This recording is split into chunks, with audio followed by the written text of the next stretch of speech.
Everybody, I'd like to start off by thanking each and every one of you guys for coming here today. I know you guys have a tight schedule. You guys have a lot of work to do, so I really appreciate you guys being here today. I brought some of my associates here. I brought my engineer Dan and my engineer Leo. We'll be talking about all of our new products from ENS.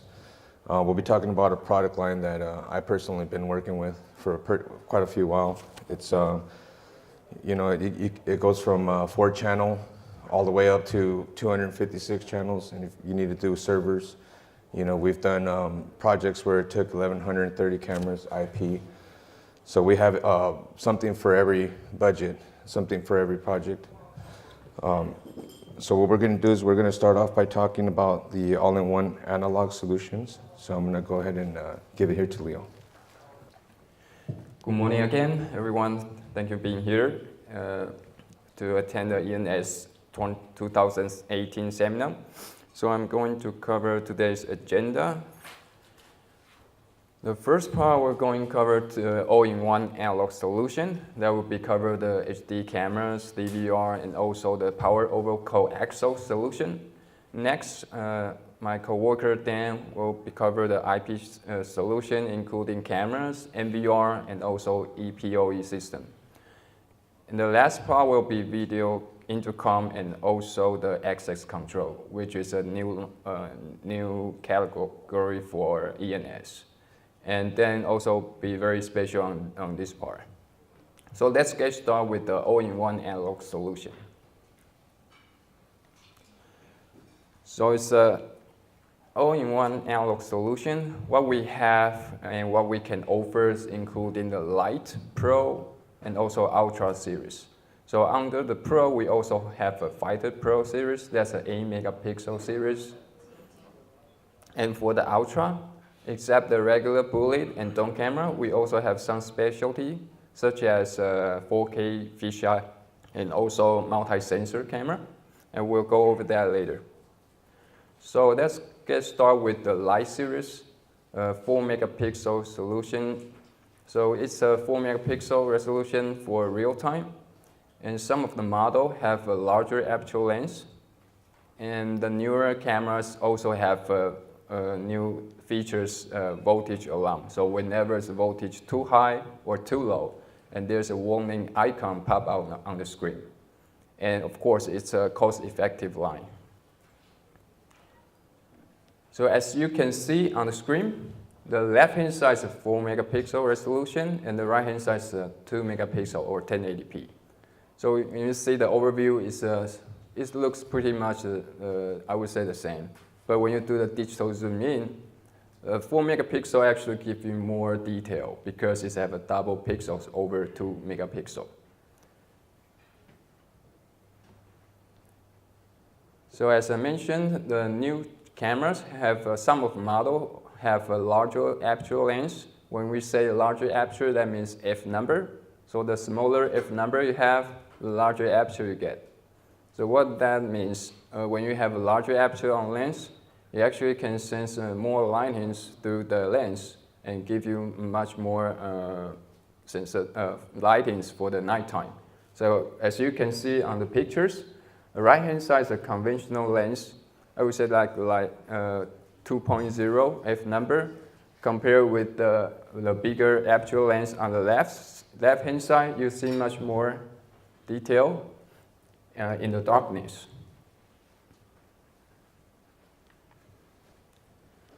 So it's a new feature for new camera, the voltage alarm. So whenever the power input is too high, when I say too high, it's over 15 volts.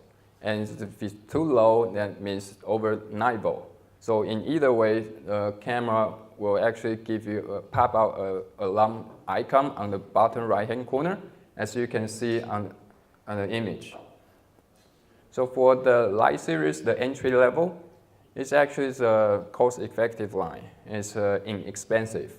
So it's actually meet customers' budget, but it also provide you a good performance. Here's a line up of the entry series models. We have a varifocal in bullet and eyeball on the top, and also on the bottom right-hand corner, we have all different form factors, such as bullet and dome with the IR and also the eyeball. I'll leave this slide for a second to let you know what we have.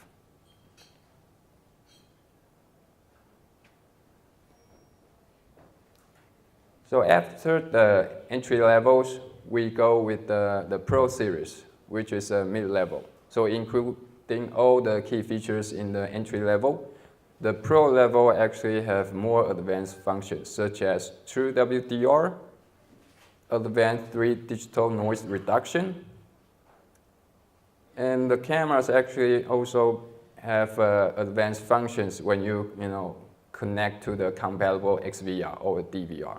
We have intelligent functions such as troop wires, the intrusions, missing, abandoned, and also the face detection. So for the Pro series with the true WDR, when you put down the WDR on, you can actually see a clear on the face when someone has a strong backlight in the scene. So if you turn it off, actually you won't really see the face, or even it's totally dark. So it's better to always turn it on when you have some application in the lobby. And with the advanced 3 digital noise reduction, it not just enhances the image quality, but it also helps to save the storage space. So when you turn it without the 3 DNR, actually there's a lot of noise in the darkness. So that also consumes a lot of space in your hard drive. So when you turn it on, it gives you a clear pictures, much more clear. So you save your storage as well. For intelligent functions, we have a tripwire, intrusion, missing, abandoned, and you have to have a compatible XVR, like 500 series or 700 series. And also do the same thing for the face detection. Those intelligent functions only available on the compatible XVR. It's not like you can do anything settings on the camera itself, but you have to do it settings on the XVR. So here's the models that we carry. We have bullet, the dome, and the eyeball. They're all metal case, have IR capability, and some of the models have a motorized lens with the larger apertures. It's outdoor rated, and all the lines has UL certified. And that's models with the motorized lens. And next slide will be the fixed lens models. So what we have the bullet, the fisheye, and also the eyeball.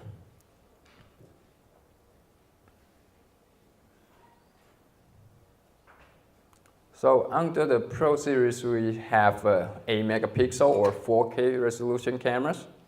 So for those cameras, cover all the key functions at the Pro, but it also have a 4K resolution at 15 frames per second. You have a Starlight technology built in. You can do the audio over coaxial, because all the Fighter Pro series have either have a audio interface or built-in microphone. Since this series very special, the manufacturer have their in-house technology to use a half-inch CMOS sensor, so you can get a wider field of view. And also you have a 4-in-1 video output. So here's an example of 4K resolution from 4K CVI cameras. This is like a motorized zoom. So when you do the zoom in, the zoom in actually just give you a clear pictures on those on all the objects in the parking lot. When you do the digital zoom in, actually you can see the license plate. And you see the people's walking by and doing anything. Even there's someone hiding in the bushes. Resolution always good to get more detail. If you're going to have like 2 megapixel, we'll see the overview, something like that, but you won't be able to do, to see much detail when you do the digital zoom in. So for the Starlight technology, it's an excellent nighttime performance based upon the half-inch sensor and also the larger aperture lens. So we put the half-inch and also the, if not larger aperture lens, so make the technology even better for the nighttime security purpose. So here's an example of the Starlight technology image. So on the left-hand side, it's in black and white. So when you have a Starlight capability, you actually see the picture like this. You see a lot of details in the darkness. On the right-hand side, even you force the camera stay in color.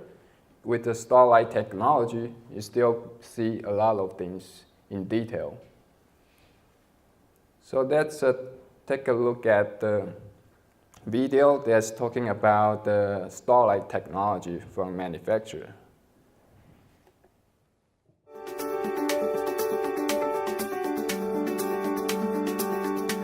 Dawa's Starlight technology generates crystal clear images in near complete darkness. How is this possible? Cameras equipped with Starlight technology are designed to automatically adapt to challenging lighting conditions. A high-performance sensor and special Dawa algorithms combine to capture images in low light and no light environments. When lighting conditions become challenging, Dawa's Starlight technology kicks in by slowing down the camera's electronic shutter. This dramatically increases low light sensitivity, capturing more light and keeping images in color. Smart Scene Adaptive, SSA technology, allows cameras equipped with Starlight to automatically switch between wide dynamic range, backlight compensation, highlight compensation, and low light modes based on the requirements of the scene. For extremely low light scenes, cameras with Starlight can be manually adjusted to produce images without any IR light at all, avoiding the whitening out of images that IR LEDs can cause. The innovation behind Dawa's Starlight technology provides the best image capture to help maximize your security solution.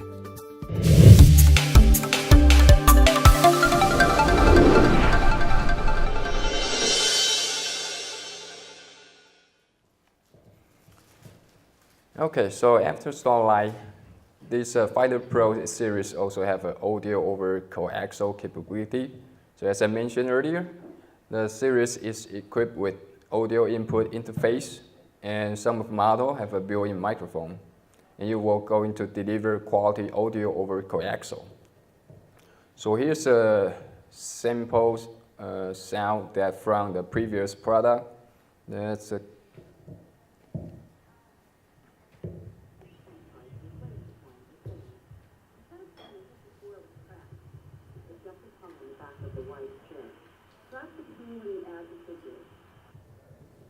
Let's do it again. He tried to replace the coin, but failed. Instead of trying to hit the floor with a crash, the ejected hung on the back of the white chair. Press the key when you add the figure. So actually you hear a lot of noise in the background. So that's the new Fighter Pro series product. He tried to replace the coin, but failed. Instead of trying to hit the floor with a crash, the jacket hung on the back of the white chair. Press the key when you add the figures. Okay, it's much more clear. Anyone can hear that in the back? Okay. Put it higher. Put it higher? It's only on the top.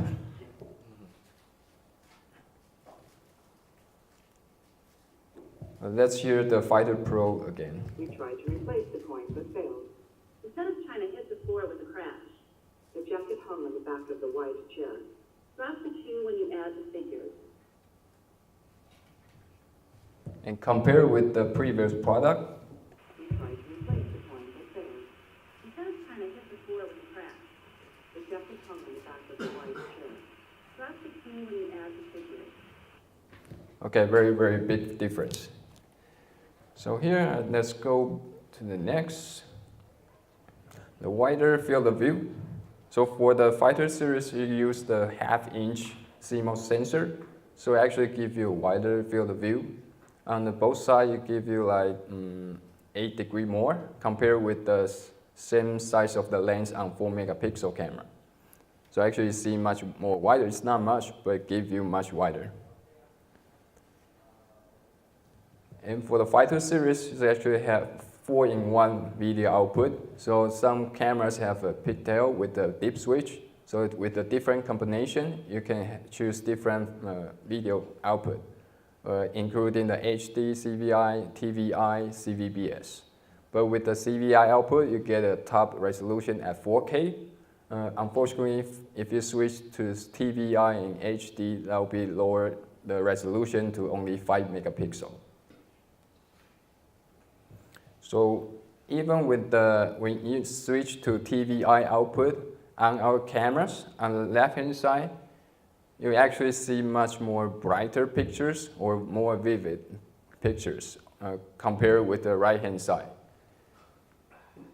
And when you switch to HD format, it actually gives you much more clear and rich in color over the competitor's HD camera. And for the fighter series, we have a big case upgrade. So we have a reliable metal bracket. It's not a plastic, it's going metal. And it has a one-piece shield and body design. And the most important thing is we have a rectangular window that will be the benefit of for giving you the wider field of view. And that's a bullet. And also we have a metal casing for the eyeball. So for the eyeball cameras, the same thing. We use the rectangular windows, give you wider field of view. And we use the special screw for the security purpose. And that's the line of the Fighter Pro series models. On the top, we have a bullet and eyeball. That's a motorized lens. On the bottom, you have a fixed lens. And they both use the same housing. And those models that list on the slide, they all have a built-in microphone. Now next, we're going on to the high-end Ultra series. That's a high-end with all the features that cover in the Lite and also the Pro. For this series, actually, we have not just provide the regular bullet or the dome cameras, but we also have something special, such as panoramic and also 4K fisheye. So for the panoramic or multi-sensor cameras, it can actually give you a 180 view. And these cameras actually give you like 4 BNC output, one for 180 view, and the rest of the 3 give you like 2 megapixel individual view. So we bring the cameras here and we demo right there. So after the show, if you are interested, feel free to come here to take a look. And the last thing is this camera support the auto electronic cruise. It's doing like the PTZ doing the cruise. I'll give you a quick sample later. So here's an example of auto electronic cruise. So it's known as a PTZ function, ePTZ function, and it gives you a split screen on the top, and the rest of the individual video will be on the bottom. And here's a quick example of how that works. Okay, so when you set up the auto electronic cruise, on the top it gives you a 180 view, like a different split screen. On the bottom, you will see the cameras actually moving to the right, and when you reach to the right limit, you're going back to the left. So it give you like a ePTZ functions, give you a wider coverage. So you will see people right over there, and even it's nighttime, it still gives you a good picture qualities. The most important thing is it covers like 180 views. It's not just like 3 single cameras doing just the fixed view on the screen. Yeah, just moving around, give you a total security purpose. So it's pretty a good features to enable the auto electronic cruise. You don't really need to have a PDZ anymore, but you can use this kind of multi-sensor cameras instead of using PDZ.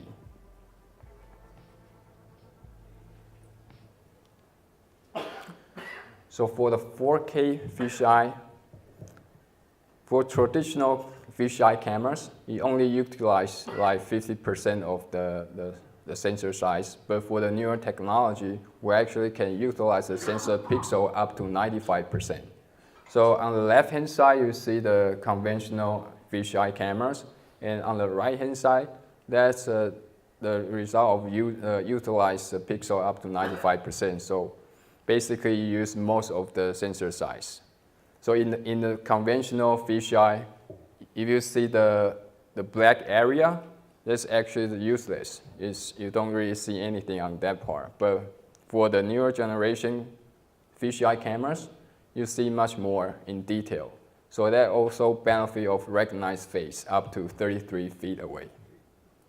So it's not doing like you send the image to the XVR or DVR to do the dewarping. On the camera itself, you actually just do the hardware image correction. So when you see on the DVR, you see the screen, you see the 16:9 full screen mode.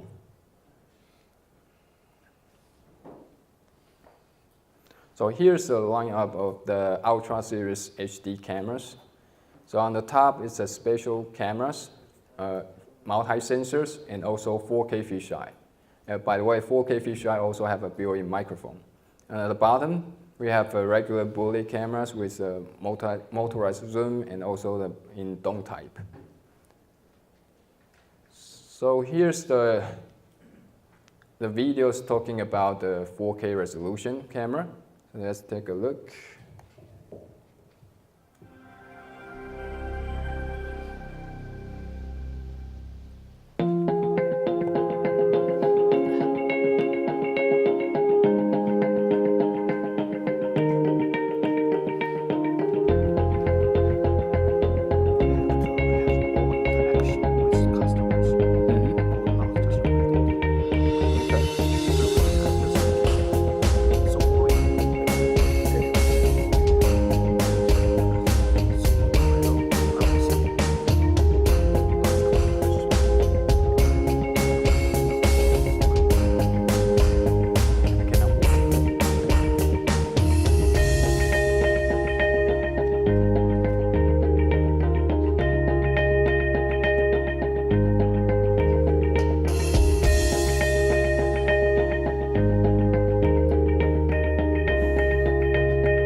Okay, after the cameras, so we're going to the DVR recorder. So the newer generation DVR actually called the XVR. So for the XVR, that's a quick overview of all-in-one XVR. So we have a 500 series and also 700 series, and they're H.265 plus video compression. With the newer generation XVR actually equipped with a higher level upgraded chip, so it have a powerful performance, and it support the 5 different formats, the CVI, HD, TVI, IP cameras, and also the CVBS. And then we have a new GUI for the XVR, and we have a POS included, but it requires some of the integration needed. So Dan, can you give me some more information about the POS integration? All right, thank you, Leo.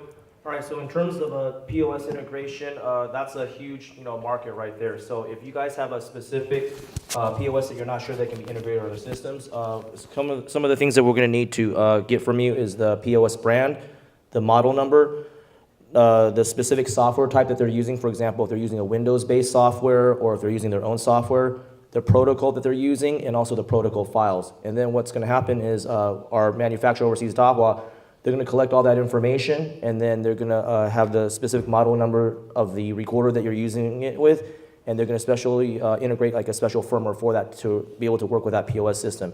Now, if it's already a POS system that's already in place at the location, and you're not sure what kind of protocol files, then one thing you can do is, you have a computer laptop that's in the same network, and then you can run like software like Wireshark, and we can have our overseas team log in, collect the data file, and then they can get the information that's needed to be able to integrate with that POS.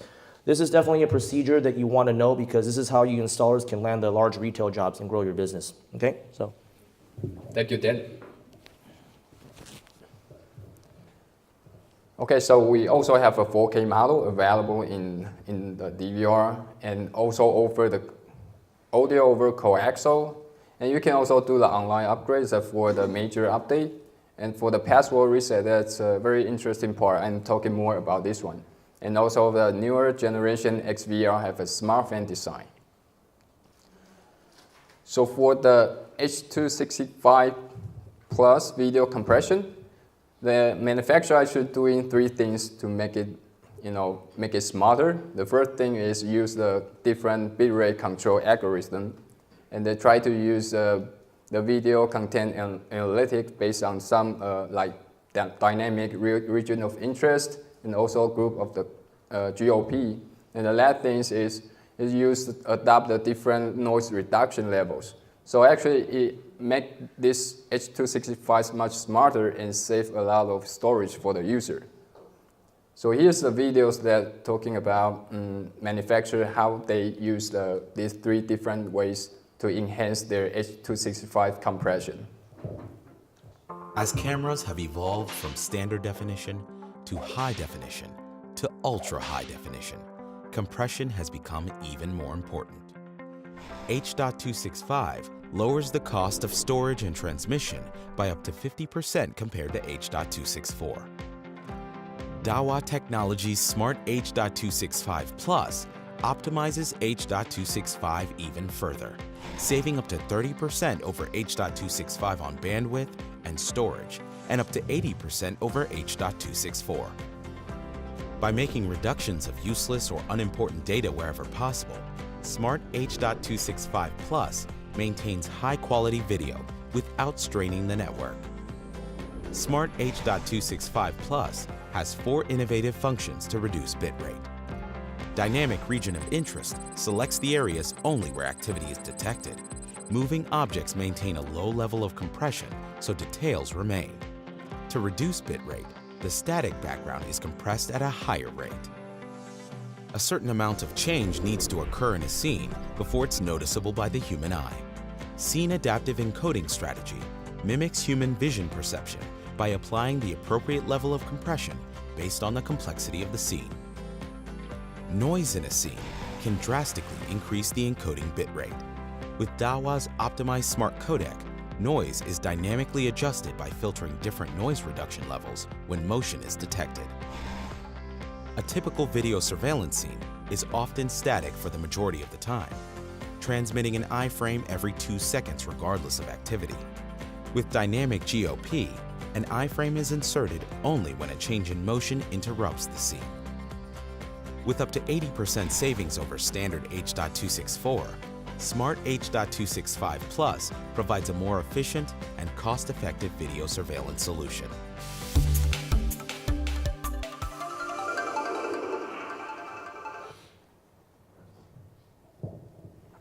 Okay, so with the Smart H.265 Plus, it actually say how much you can save. So for the real-world testing from manufacturer, they use the 4K cameras. You have an outdoor scene and testing for 24 hours. That's a testing result. So based on the video, it says can save up to 80%. So let's give you an example of how much you can really save on the storage. So for example, we have 8 cameras in 4 megapixel. So in the past, on the 4 terabyte hard drive, with the H.265 video compression, it probably record like 11 days for the continuous recording. But when we switch to Smart H.265, you can record up to 100 days. So that's like 10 times difference. So I would say you no longer need the larger hard drive anymore, but you can stick with the same hard drive, but you still record more.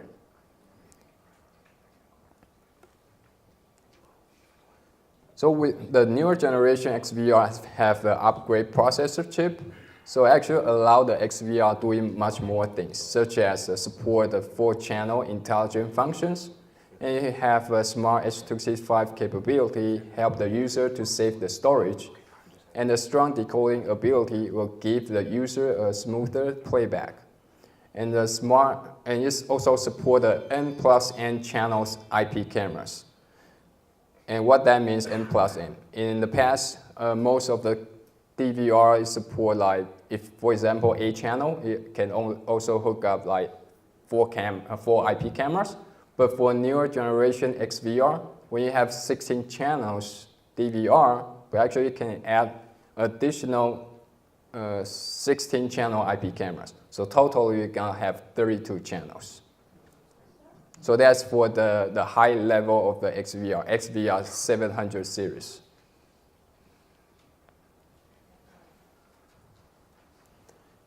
It's a penta-breed. What that means, a 5-in-1 solutions, as mentioned earlier, is compatible with CVI, TVI, HD, IP, and also CVBS. And it support the video decoding from the Smart H.265 to regular H.264 compression. And it support all kinds of H.265 encoding-based platform. And here's a new GUI, the user interface. So on the top right-hand corner, you can go back to live view or use which users is logging in right now. You can find the information over there. So in the center part is actually we call the function modules. It's doing the modules.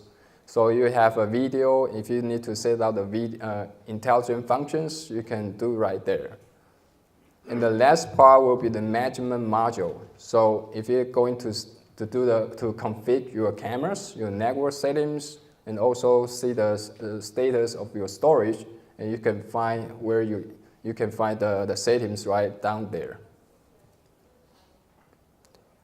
And for the POS, the point of sales, as Dan mentioned earlier, it requires certain of integration. So when you have this function available on your XVR, you're actually you can see your POS information on the screen or overlay with either the live view or playback mode. So here's a quick example in the user interface. So when you do the POS, you can actually search by time or the transaction numbers. And again, we have a 4K model available, so it gives you much more. If you use the 4K cameras and you hook up to the DVR, it gives you the 4K resolution. So it's available on XVR 500 and 700 series. So with the 4K, when you do the digital zoom in on the left-hand side, it gives you much more detail. You can see the license plate, but compared with the right-hand side, it only gives you like 2 megapixel resolution. But if you try to do the digital zoom in, you don't see much detail on that one. So the audio over coaxial, I believe a lot of installers trying to record the audio, but in the past they have to have a separate microphone to hook up to the camera and additional power for the microphone. But for the newer generation XVR and the camera actually built in the microphone. So you have a single cable to transmit both the video and also the audio to the XVR. So for the online upgrade, it support the newer firmware upgrade, but that's a by case. If the manufacturer required to upgrade to fix some major issues or upgrade the user interface, you'll be allowed to do that. And that's an interesting part, the password reset. Does anyone here get any phone call from the customer that want to reset the password? Yeah, a lot. So every day. But I'm in the tech support team, so I get a lot of phone calls from end users to request to reset the password. So that's sometimes you have to, user have to call the installer or system integrator to request to like a special code to unlock the DVR. But for the newer generation XVR, actually there's like 3 steps that you can have your user to do, before they try to call us. The first step is when they initialize their machine, it required to change the password for security purpose. And second thing is, it's optional, but I recommend to do that. You can draw a patterns, instead of remember your password. So when you draw the pattern on the screen, whenever you will try to log in to change something on your XVR, just draw it instead of punch in the numbers. So because a lot of people don't remember their password. And the last thing to do is you can input your email address or answer the security questions. Either way, you can unlock the password. But if users refuse to do anything of that, the last thing to do is our newer generation DVR actually have a hardware reset buttons. So that would be a plus for some of the installer if they go to on-site. If a user don't remember anything, just press the buttons. But it's not the way just push the button and it reset everything. It is like a procedures. So I have Dan to tell more about how to reset the DVR. Okay, thank you, Leo. So as Leo said, with that reset button, it's a new feature that the XVR, the S2 series has.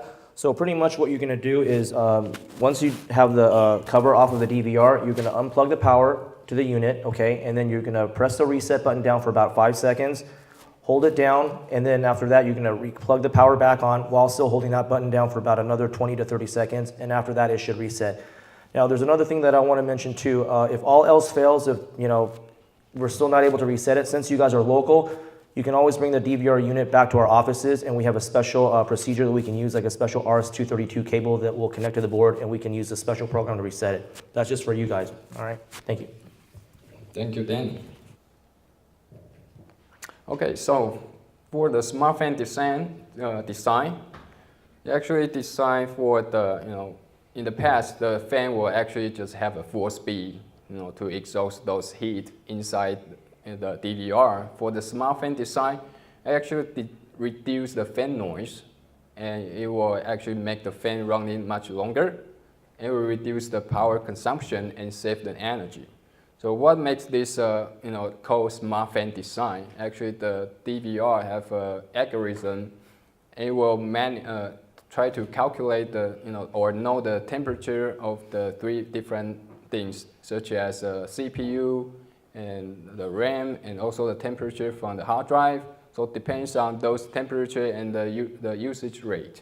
So the DVR itself will try to speed up the fan or to reduce the fan to save the power or energy. So here comes the very special technology, the power over coaxial.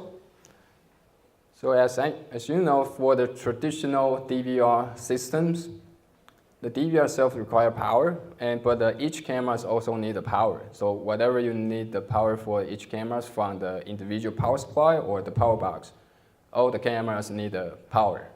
So for the new power over coaxial solutions, so the system itself will provide the power to each camera.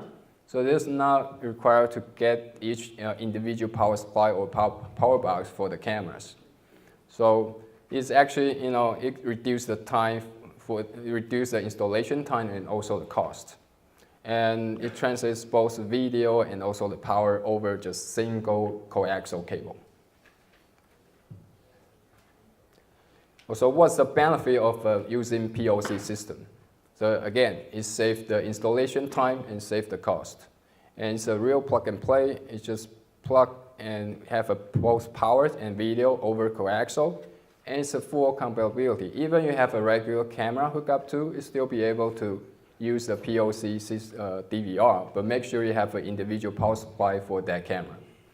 And since the system itself provides the power to all the cameras, so it gives the entire system much more stable. And it also provides a long transmission distance. So you will ask me how long is that? So I would say it's longer than 1,000 feet. So I keep the exact number here. I'll go over the slide later to let you know how long is that. And also it's over the high image quality. And that thing is over the two different ways to protect the installer being shocked, to keep it safe. So for the cost savings, again, you don't need to deal with a power supply or a power box anymore. So you get rid of that. And for the labor, you require less labors for wiring and also installations. And for the future maintenance, because you don't need to deal with the power supply and power box, so you save you time to do the maintenance. And it's a real plug and play system. And it's just not giving you, just power, but also the video signal. So again, conventional systems, you require the power box or individual power supply for analog cameras. But for the POC systems, just one cable. You can provide both videos and power to the camera. And as mentioned, you don't necessarily to have a POC cameras, but if you want to keep your existing camera system, you'll be able to still use that, but you can add your individual power supply for the now POC cameras.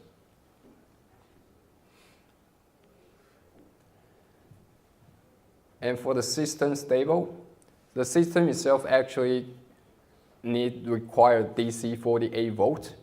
So with that long distance, running of the power, at the end of the cameras, it still give you guarantee DC 12 volt. So compared with conventional system, if you run the DC 12 volt for the cameras, but if you're running the cable 600-700 feet away, you might have a risk of getting a voltage drop.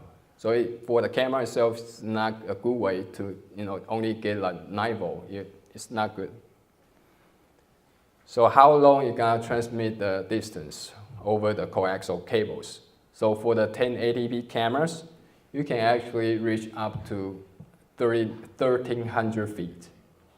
Again, that's 1,300 feet.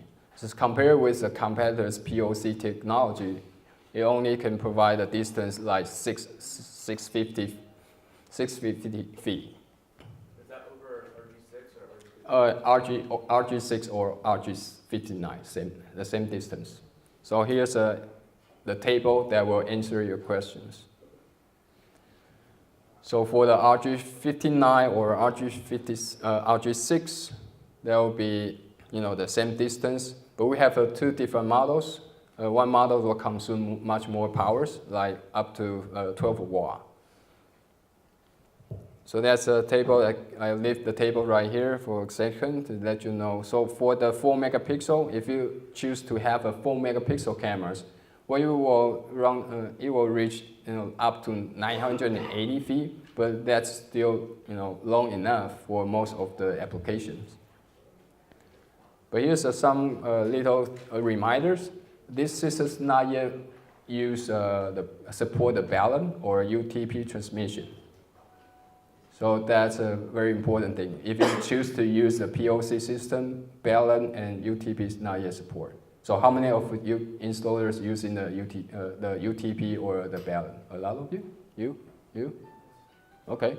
So we're trying to push the manufacturer to develop the compatible balun for this POC system. Because I think in the long run, people would love to have a long distance instead of just running the show cables.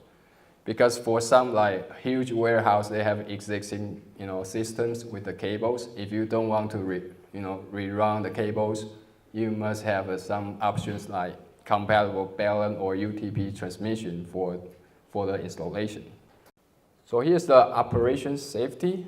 So for the POC cameras and POC DVR, they both have a spatial chip built in, so they can talk each other.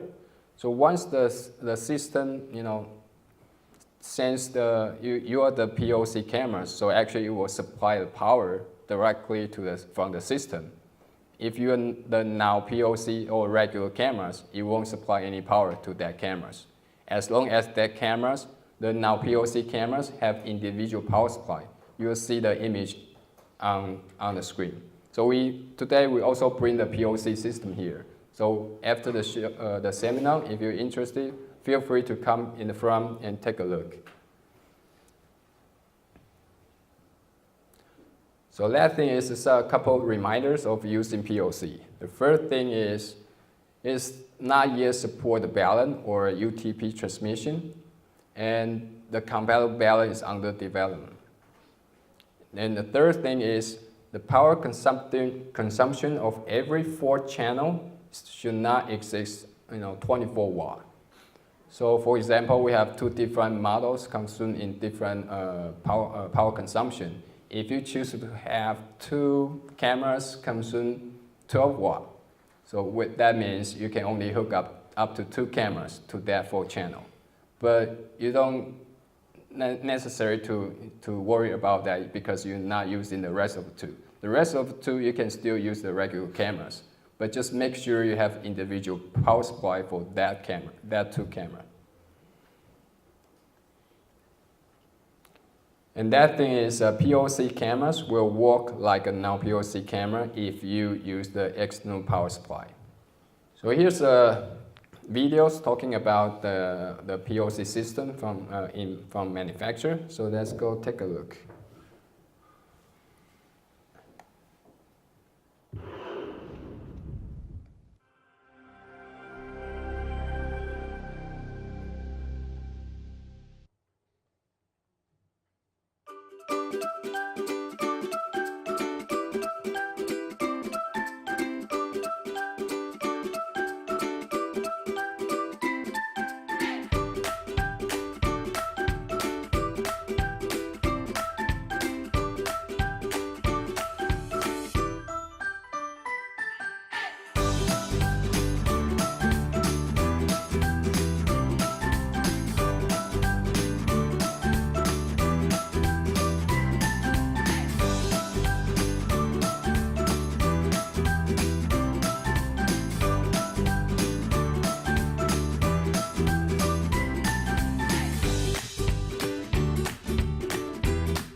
Okay, one thing I forgot to mention about the POC system actually can sense if there's a risk in the cable. If a cable have a like short circuit, it will shut off the power right away to protect the, the installation or installer from being shocked. So here's the release POC models that ENS can provide. We have bullet cameras, eyeball, and we also have regular bullet dome cameras.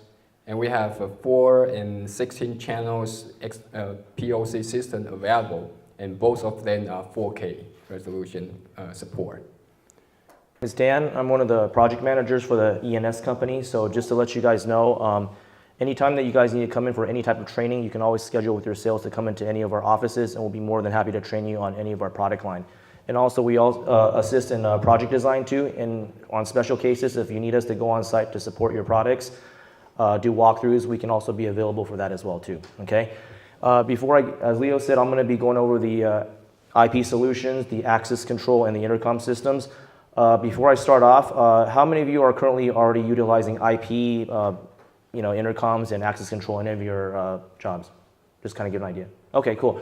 Yeah, the reason why you want to kind of know this stuff is because we want to provide all these different solutions for you guys, so that way you guys become like a one-stop shop for all your customers. So they don't have to just go to you guys for IP cameras or whatever, and then go to someone else for, alarm systems. So by utilizing all these tools that we have, you guys can help increase your business, okay?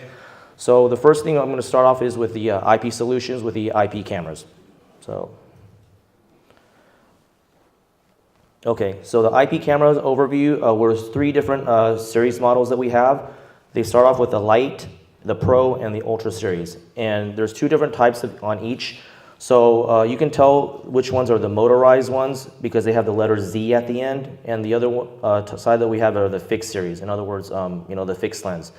So the HNC 3V series are the Lite series, HNC 5E are the Pro series, the mid-level series, and the Ultra series are the HNC 7V series. And they also include the panoramic cameras.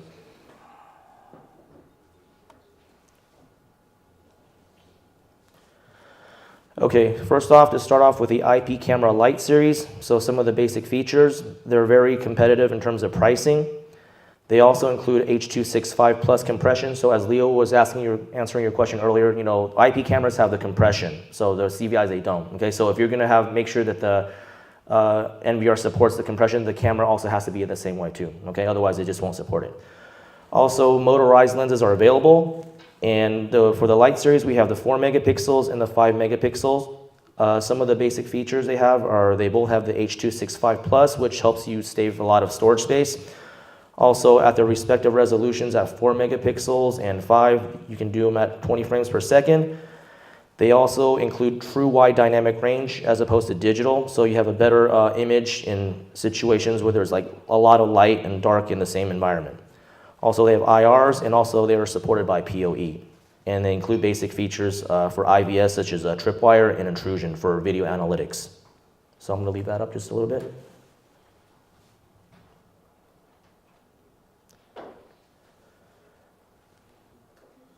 Okay, next up we have our camera, the Pro series.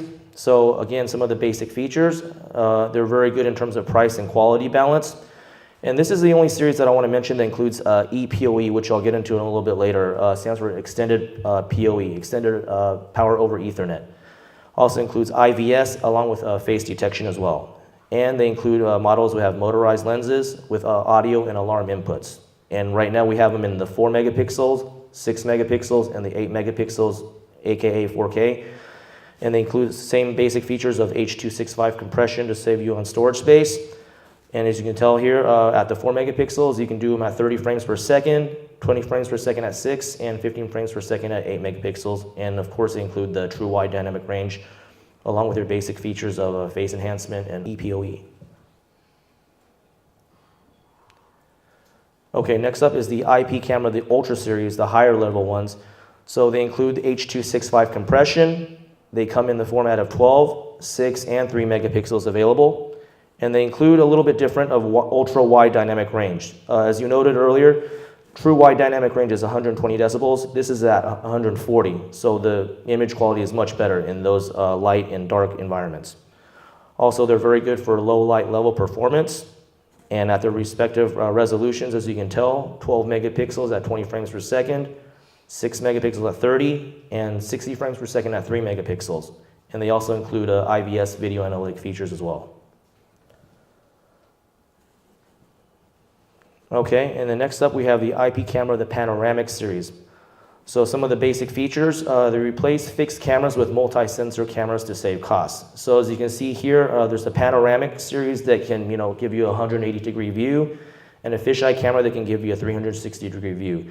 These are good for like larger scale projects. For example, if you're trying to cover like parking lots, wide angle views, airports, stadiums, large buildings. Typically in those type of environments, you require multiple cameras in different locations, but by having one of these or utilizing one of these cameras, you can cover more storage area as well. Also, they're very good in low light performance. So if you're putting them in like in a warehouse where there's not a lot of light, or if in streets where there's not a lot of street lighting, they can perform very well under those circumstances. Also, seamless stitching technology for flawless image. What that's referring to is the panoramic series cameras. So if any of you guys ever seen panoramic cameras, they're made of 3 different lenses. The problem in the past with that technology is you can kind of see the lines that separate them all. So you're looking at 3 different lenses, but with the new software that improves the stitching technology, you can kind of get like a continuous flow. So it doesn't look like there's 3 different images kind of put together. Also, as I said earlier, they have a 180-degree view and 360-degree view without any type of image distortion. And all the models are rated IP67 for outdoor rated and IK10 for impact resistance, so they can be put in harsh environments. And also, of course, they have the H.265 compression, H.265 plus, I'm sorry. Okay, next up, we're going to go over the NVRs, the network video recorders. Before I get into that, just keep in mind that anytime that you're doing IP type of design, you always want to start off with a camera first, okay, the features that you want, and then once you get the features that you want, then you want to have a recorder that matches up, and then that way it helps you guys design the system a lot better. Just like our IP cameras, they have the same type of names for the series. So they have the Lite series, known as the NVR 300 4KS2 series, the Pro series, NVR 500 4KS2, along with the Ultra series, the NVR 700 4KS2 series as well. All right, to start off with the NVR Lite series, that's our most basic one. Some of the basic features, they're economic 4K output, along with H.265 compression.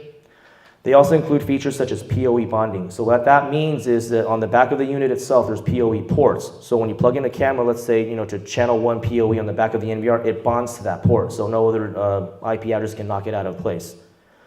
Also includes IPC visiting, which is a very special new added feature. So for example, let's say, if you log into the web browser interface of the NVR unit, in the software, there's a little link that you can actually log into the web browser of the camera to adjust settings.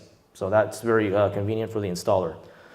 Also, smart decoding, making the IPC configuration easier, and also supports online cloud upgrade for special types of features. Usually that's determined by DAWA. For example, if there's a need for any security patches or any special firmware that needs to be added to the recorder, then they'll go ahead and release that. So the NVR Pro series, they include PoE bonding, some of the same features, also IPC visiting, smart decoding, and an online upgrade. And they also include 4K and smart H.265 plus and H.264 plus as well. This is the only series I want to mention that includes ePoE technology, extended PoE, okay, and I'll get into that a little bit later. Of course, they also include a smart fan design. One of the complaints from a lot of customers is that the fans are too loud. So by utilizing smart fan design, it won't make the fan too loud. And also utilizes the power correctly, so it won't waste too much. And this is also, the Pro series are the only one series that include a 24-port PoE switch. So if you guys have a lot of cameras that you want to utilize on an NVR, then the Pro series has the 24-port PoE switch. The other models, they don't have that. Okay, next up is the NVR Ultra series. So again, they include the same basic features such as PoE bonding, IPC visiting, smart decoding, online cloud upgrade, the 4K and the smart H.265 plus, and the H.264 plus, and the smart fan design. Also, they include a new powerful Intel CPU for better performance. Also, N and M failover function. So what that means is that, for example, if you have a main NVR that's doing the main, recording the performance, but you have a backup NVR. When that main NVR fails in terms of function, then the backup NVR takes over. Once the main NVR comes back online, then that secondary NVR goes back into its original state. This is more for like larger scale type of projects. Also, the NVR Ultra series are the only ones that include RAID function. So that's just another, for those of you that do a lot of computer and networking, that's just ability to combine multiple hard drives into one physical unit, and it's also based on performance. Typically, we like to recommend RAID 5, but that's up to you guys to decide which one you want to use. Okay, next up is our enterprise IP solutions. So for those of you that do a lot of large-scale projects, such as schools, universities, citywide stuff, this is the type of solutions that you want. So we have pretty much two different types. Okay, one of them is known as a DSS, Central Management Servers. We have two actually different models. One is known as a DSS 4004, and the other one is a DSS 7016. So that one can actually be a management server along with a storage server. The one that you see here on the right-hand side, the EVS, the Enterprise Network Video Storage, that one is just pure storage. So for example, if you don't need to manage several hundred cameras, but at the same time you have a few recorders that you want to store for, let's say up to a year, 90 days or even longer, then you can just add the EVS storage based on the model that we carry, and then use that as the storage backup. It's just pure storage, that's all it is, okay? And these are Linux-based servers, and again, like I said, they're designed for large-scale projects. They're also compatible with IP, CVI, TVI, AHD, and CVBS camera systems, which means they can be stored into it. They can also add stuff like video walls, decoders, access control, intercom systems as well too. And there's no licensing fees or any other recurring service charges. And you can ask us more about that. Those are the special type of special order products, just in case. Okay, so next up is the ePOE IP solutions. So for those of you that always struggle with long distances and having to extend the camera over large distances, this is definitely something that you want to take a look at. Okay, so according to this diagram, if you can look at here, so you have an IP camera going over 2,600 feet to a switch that goes to the NVR. The camera on the right hand side is close to 2,000 feet, and the other camera on the other side is about almost 1,000 feet as well. Okay, so typically with IP systems, distance is a huge problem. As those of you that are familiar with networking know, you're usually limited up to about 100 meters, which is about 328 feet. If you want to extend that, you're going to have to use different switches in between or any type of repeaters. So the ePOE system, which you can only get in the Pro Series, will solve that issue for you. So as you can see from the first example at the top, if you're going to extend it 984 feet, you would use two PoE extenders. Of course, that's going to raise the cost. If you're going with fiber optic solutions, that's even more of a pain, because think about it, you would have to use equipment like fusion splicers, especially those that you have worked with fiber optics. You would have to dig trenches, run special conduit, all sorts of stuff, which definitely increases the cost. And then on the right-hand side, to extend to over close to 2,000 feet, you'd have to have about equivalent of 5 switches. So as you can see here, just extending the distances from these various methods, that definitely makes the project a lot more difficult for the installers, because you can't guarantee where you're going to run power, or if you can even get power, for all these different types of equipment here. So if you look here with the ePOE solution, all you would need is an ePOE IP camera, which you can get in the Pro Series, and the same thing with the ePOE NVR, again, which is in the Pro Series. So you would just need one camera connected to the NVR, and you can run up to 2,600 feet. Just the one cable connection, that's it. You can either use Cat 5 or Cat 6, okay? Same thing with the one on the other side, 2,000 feet, just the camera to the NVR, and same thing about 1,000 feet, camera to the NVR, and that's it. So it's just plug and play, so very simple. So the longest distance, as you can see, it supports is 800 meters, which is 2,600 feet, or a little bit over that.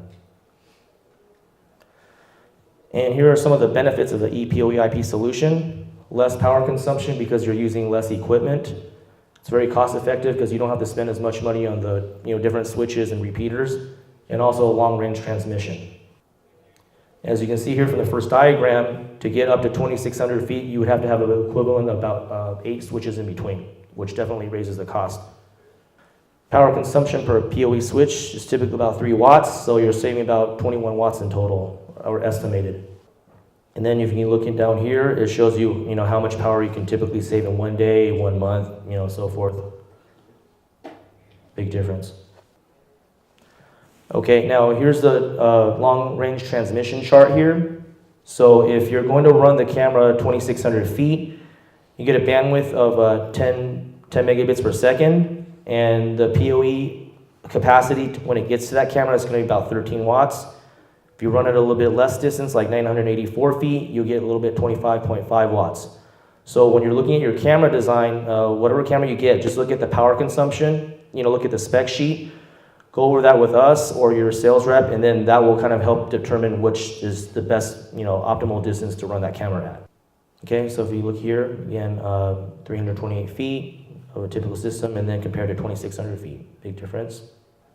Next up is a chart that might answer some of the questions, like, for example, are, non-PoE, ePoE cameras compatible with the system? As you can tell here, if you have a traditional IP camera that's non-ePoE with a regular NVR, you're getting the same 100-meter distance, 328 feet at 100 megabits per second. If you connect an ePoE camera with a non-ePoE NVR, you're getting that same distance, 100 meters, 328 feet, same transmission.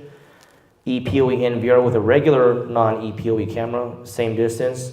But when you get to the ePoE camera with the ePoE NVR, then you'll notice that, you can get up to 2,600 feet maximum at 10 megabits per second. So definitely if you want to go that distance, you got to match up the camera with the NVR. Okay, next up we're going to go over the video intercoms. So the two-way communication with video. Okay, so a little bit of the video intercom overview. So in 2018, about $16.47 billion in the global market, stable 5% annual growth in this industry, and about 80% of the intercom application is residential. However, based off of your customers, they could also be used for, business purposes as well. Technology tendency is typically IP or SIP format, about 20.8% growth on IP side. And on the cameras itself, on the VTO, which I'll get into a little bit, they have a wide angle view on the outdoor door station. And on the indoor monitors, where you're actually seeing the outdoor camera, you have a 7-inch screen. Now here's a little bit of a chart that shows you kind of like the different industries that the intercoms can be used for. But again, that's also based off of your clientele too. So you guys decide who you want to use it for. For example, if you look at the top, they could be used for property developers, application will be community, apartment complexes. Also the middle level for small businesses, for small offices, single family homes. At the bottom, again, same thing, a single house or a family home as well too. And you can also get creative too. Like I tell people sometimes when I talk to them, they could be used for medical purposes. So for example, if you have a VTO intercom door station, they could be put next to someone's bed, if someone that's sick, and then the VTH indoor monitor could be, next to someone, and then when someone needs something, they can just press that, or it could be used as like a baby monitor. So you can get creative, so it's up to your imagination. And as you see here, we'll go over in the details in more slides, but that just kind of gives you an idea what the products kind of look like. So you have the outdoor camera units and the indoor monitors.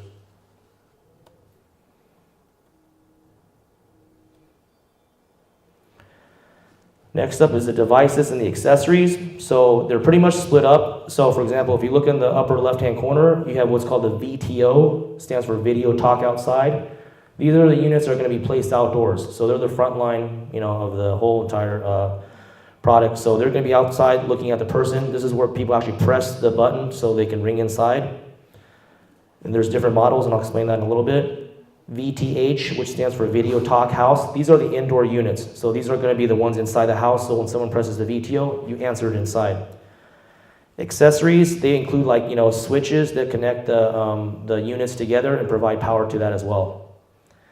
And also software to manage it. You can use what's called the Smart PSS software, Smart Professional Surveillance System, that you can download from our website for free. And also the mobile phone app, it can also be managed through there as well too. So the video intercom, this is just an example. You don't have to actually go by this. But if you look at here from the left, the VTO 2000 AC, that's the outdoor camera. And then also on the right below that, there's another module that allows you to ring to different indoor monitor units. and the VTO 2000AK, which is a keypad, okay, and they're all connected to the VTN switch, and you see here, the inside apartment complexes are using the indoor monitors. When you're talking to your sales rep and when you're also inquiring and designing the system, keep in mind that that VTN switch that's in the middle, that's a special 24-volt DC passive that's designed by Dahua, so you have to use that, because if you're not using that power supply, it's not going to be able to power the unit, so you have to use 24-volt DC, okay? And another question is, well, you know, do you have to run separate power to all the extension modules? No, because if you look at the diagram here, on the right below the VTO camera unit, there's a little ribbon cable that connects to the modules that loop in and out to the other modules. The VTN switch is powerful enough to power the cameras and the VTH units, so all you need is pretty much the VTN. Another question you probably get asked is, well, can we run separate power? Yes, you can, but the thing is, if you run separate power, that increases the cost because you have to run extra wiring for power. So if you just use the VTN, then you can just go ahead and save costs just on that. But it's also based off of the distance that you need to.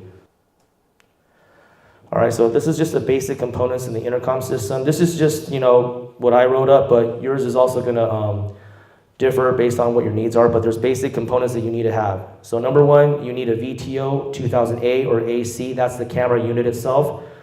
Some questions that customers usually ask is, well, can we just have the readers itself without the camera? No, it has to have the reader because the modules themselves, they don't have IP addresses or any web interfaces to program, so they need to have the camera. You're also going to need the VTH 1515CH, which is the indoor monitor, because you got to see the camera outside, right? Also, preferably, you're also going to need the VTN PoE switch, so that provides power to both units. Also, these are just accessories. If you just want the intercom system just to work, you bring it outside and you can see it inside, that's fine too. But if you want any sort of like a biometrics or access control to restrict users from coming in, then you're going to definitely want the readers as well too. So for example, we have a card reader, a keypad reader, and a fingerprint reader. And how you connect it in the intercom system is pretty much using the Cat5 and Cat6 cables as well too. Now, typically I like to recommend to installers, anytime that you deal with any type of verification or biometrics, it's probably best to have at least a minimum of 2 different types of verification, because for example, if you're using just a card reader, well, what happens if you lose that card? Someone can just steal it and then use that card. If you have a keypad, someone can just memorize your keypad, or just like looking over your shoulder, and fingerprints, someone can just use like a special thin film and just tape over that and get the fingerprint copy. In some worst cases, the finger's actually removed. So so definitely want to have 2, but again, that's based off of what your client's needs are.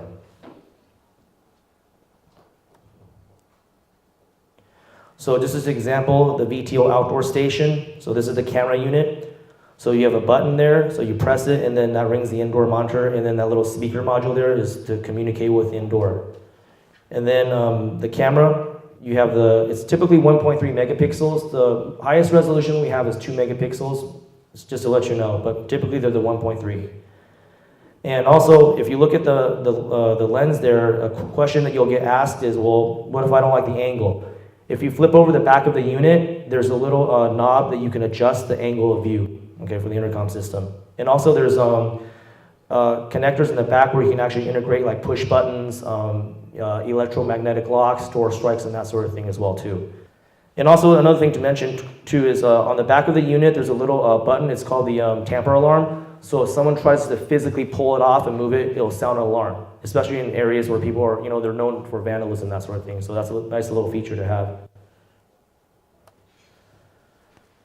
All right, the next one is the VTH indoor monitor. The purpose of that is to view the VTO camera outside, okay? And the cool thing is, if you have an electromagnetic lock connected to the VTO, when someone rings the door, you answer it, you can communicate with them. You can also unlock the door from this unit here, okay? And also other features, for example, on the back of the unit, there's connectors that you can integrate sensor alarms, like PIR sensors, that sort of thing. And there's also a little 32 gigabit slot for an SD card. So for example, if someone's outside and you're not home, you can leave like a voicemail or a video message, and then when they come back, they can see, oh, I have a message here, and they can retrieve that message. So it's like a nice little answering machine.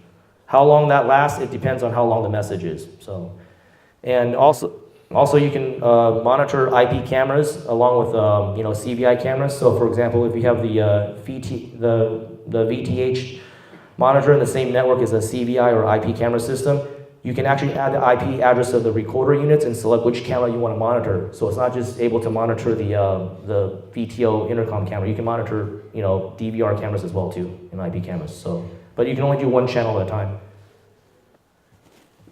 All right, so the next up is the VTN switch. So this provides the power to the VTO and the VTH. So like I said earlier, when you're buying this unit, make sure that you have talk to your sales rep, make sure you get 24 volt DC, not AC, okay? I have seen customers make a mistake of using 12 volt DC, because it will power it up, but the problem is it's not gonna be enough to power both units, so it has to be 24 volt DC. Otherwise, I don't want you guys going on site, realizing you have the wrong power supply, and then the whole thing falls apart. I've seen that a couple of times when they made that mistake, so.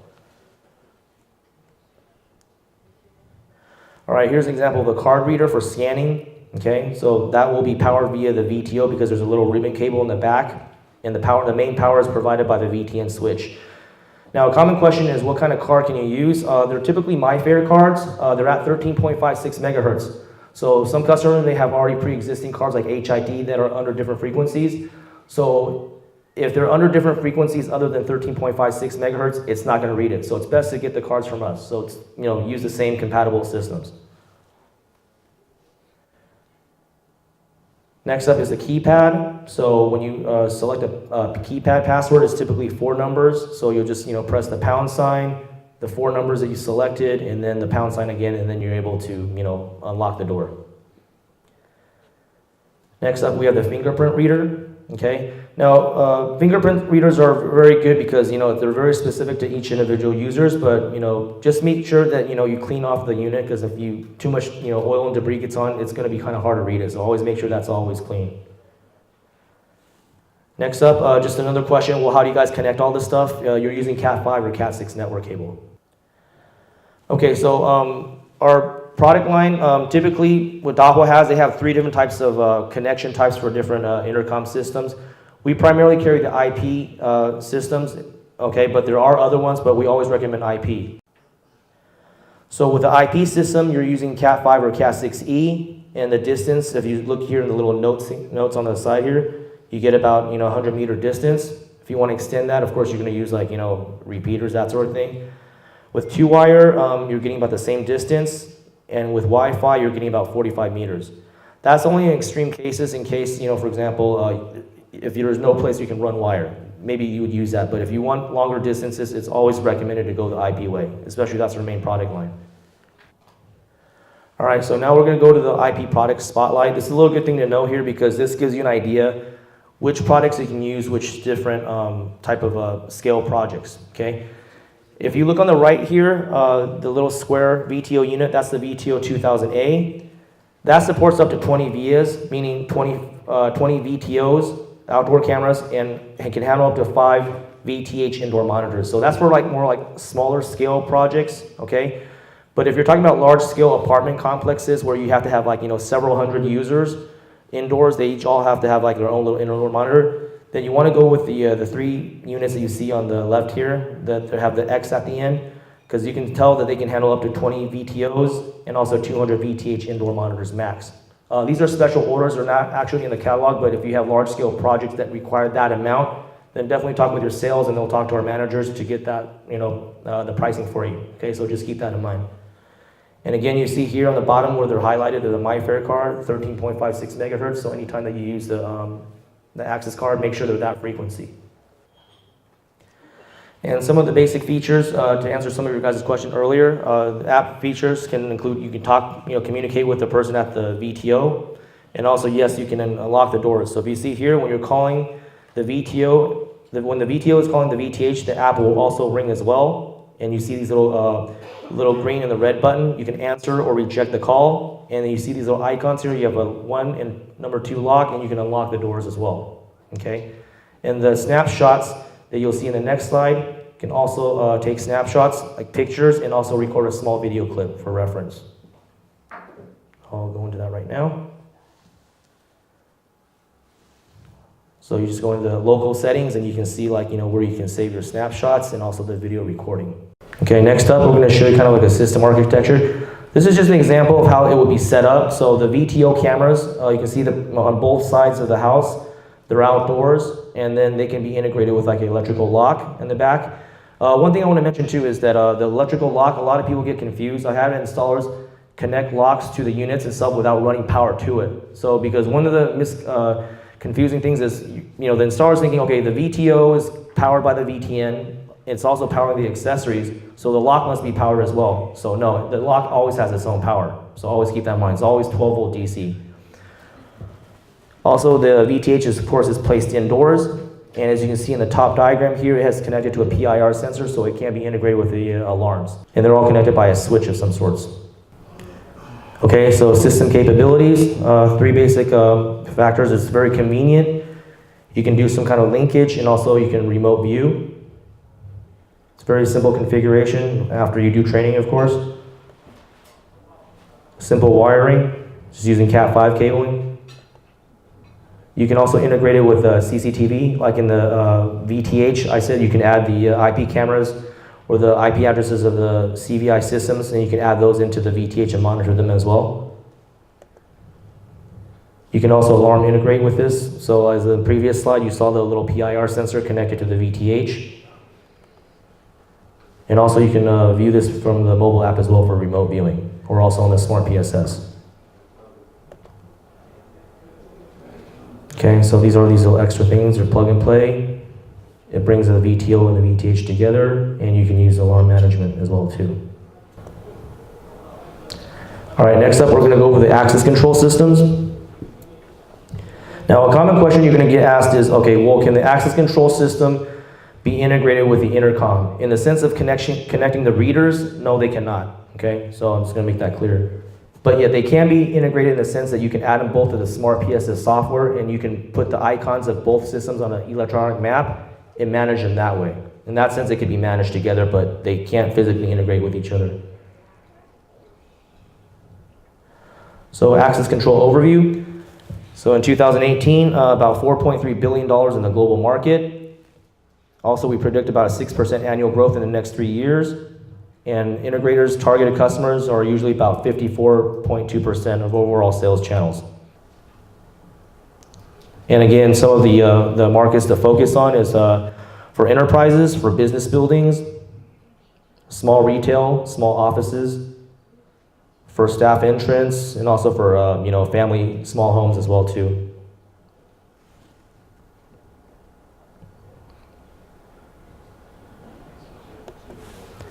Okay, and on the left-hand side, you see a little picture of the different products that we carry. We'll get into more detail on the products that you actually need, but you see like there's a multi-door controller, readers that allow the verification, and also we have standalone controller modules as well too.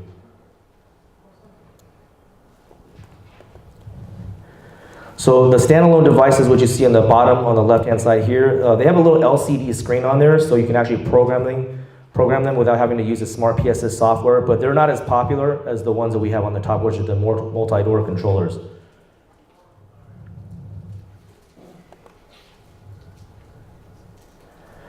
Okay, so here you see a little diagram how that's implemented. Okay, so you have a controller, which is pretty much the brains, and then you have a computer that's in the same network as the the controller, which is smart PSS software. You have alarm sensors, and you have a door unlock and readers connected to the controller. Okay.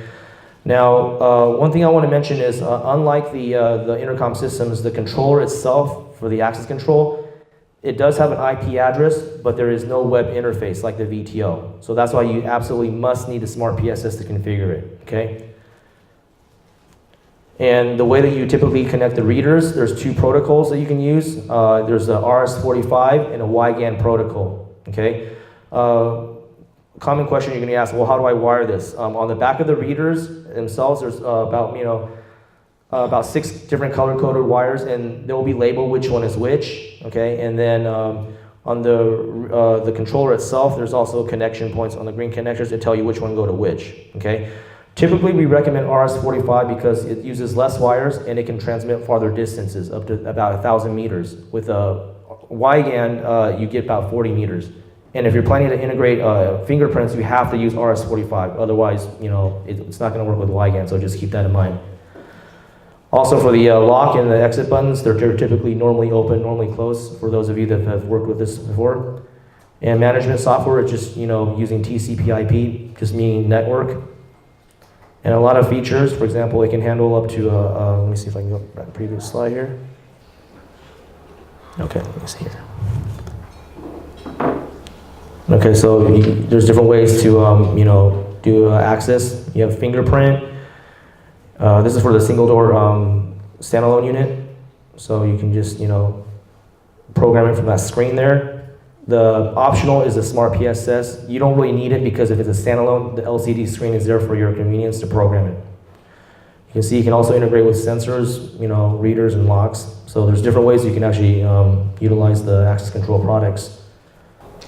Okay, now here's another difference between the access control and the intercom system. So intercom systems, as you saw earlier, the VTO outdoor camera, you can see visually who's out there.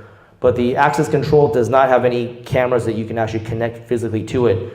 The only way to be able to do that is if you have like an IP camera system or a CVI system that happens to be on the same network as the access control. And then, as I said earlier, if you have like a layout map of the location where all the different readers are going to be placed, you can drag those icons of the cameras and the readers into the same location. And that way, you set it up where, when a reader gets triggered, then that camera image gets popped up on the screen so you can see it. So another thing too is when you guys, go to your sales rep and pick up anything for access control, intercom systems, if you're kind of unsure, always, talk to one of the techs and then we can kind of go over the list for you and then just verify everything's correct, okay? And once again, these are some of the basic components needed for the access control system. You definitely need the smart PSS software to program it. So in other words, you need a laptop on site.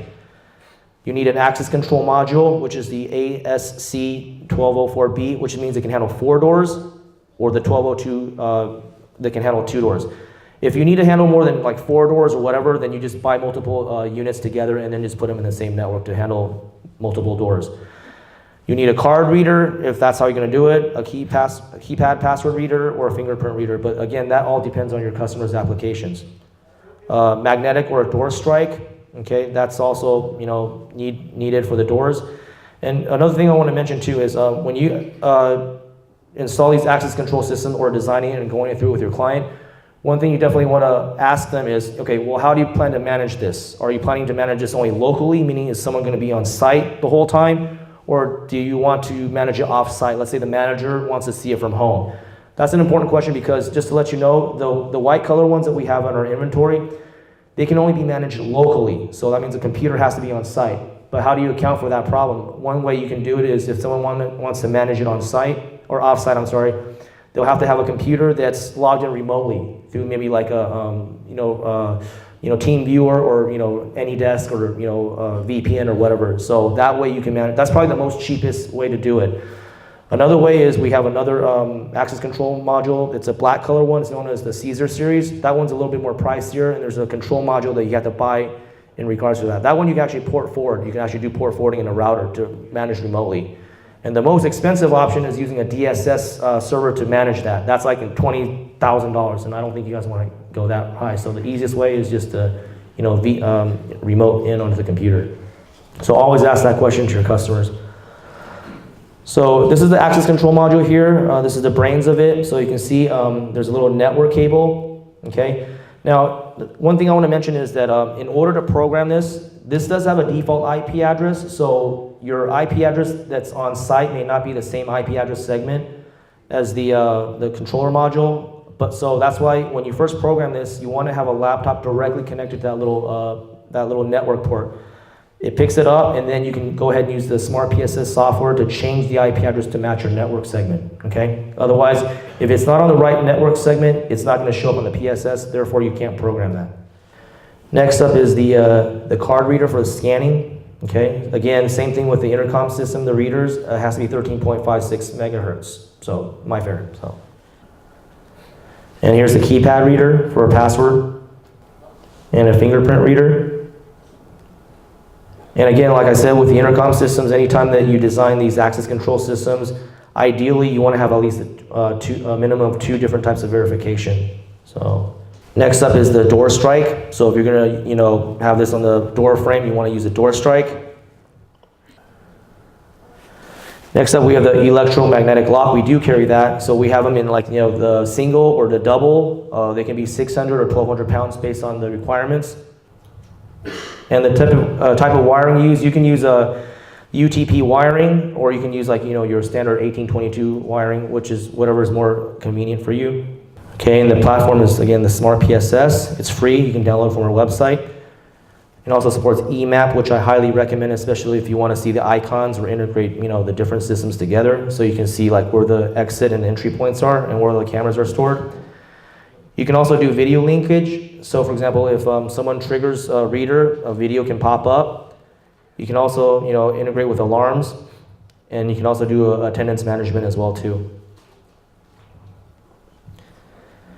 And also another thing too I want to mention is, let's say someone does have administrative rights, either through fingerprint, card reader. Let's say they were like recently let go or fired from the company, and you just don't want them to have access, but they still have those rights in the system.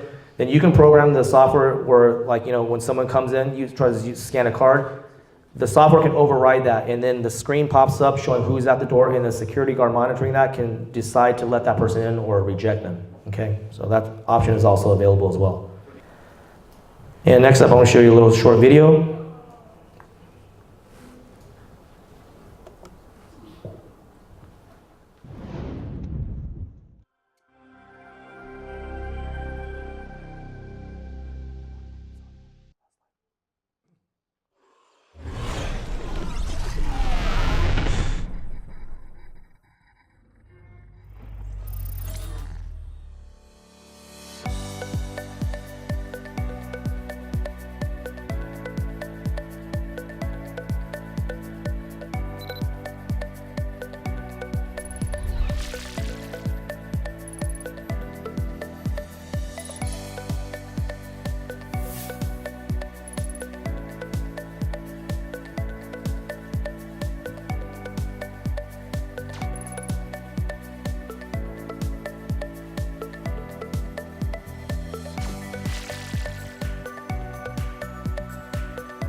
Okay, and that's our last slide.